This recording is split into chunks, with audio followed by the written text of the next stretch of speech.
अर्थमंत्री निर्मला सीतारामन यांनी नुकताच आर्थिक संकल्प सादर केलेला आहे आणि या बजेटमध्ये काय महत्त्वपूर्ण बदल करण्यात आलेत या संदर्भाची महत्त्वपूर्ण माहिती महाराष्ट्र चेंबर ऑफ कॉमर्सचे केतन शहा यांनी महत्त्वपूर्ण माहिती दिली आहे।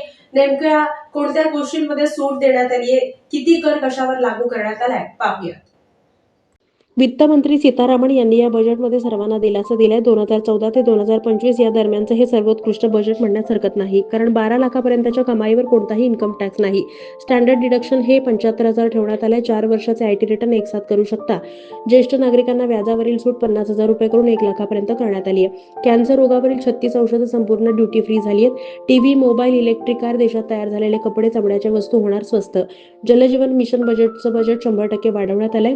उड्डाण योजनेअंतर्गत 120 शहरं जोडली जातील। यामुळे उड्डाण योजनेचा लाभ अजून 4 करोड विमान प्रवाशांना मिळणार आहे। विमा क्षेत्रात 100% एफडीआयला मंजुरी। विमा स्वस्त होणार। खाद्यतेल पुरवठ्यासाठी आत्मनिर्भरता होण्यासाठी 6 वर्षांचं नियोजन। शेतकऱ्यांसाठी प्रधानमंत्री धनधान्य योजना, किसान क्रेडिट कार्डची योजना मर्यादा 5 लाखापर्यंत वाढवली। 2 घरं असणाऱ्या घर मालकाला टॅक्समध्ये सूट। सर्व सरकारी शाळेत ब्रॉडबँड कनेक्टिव्हिटी मिळणार। एआय सेंटर वाढवण्यासाठी 5,000 कोटी। भारत देश हा जागतिक देश बनवण्याचा मानस।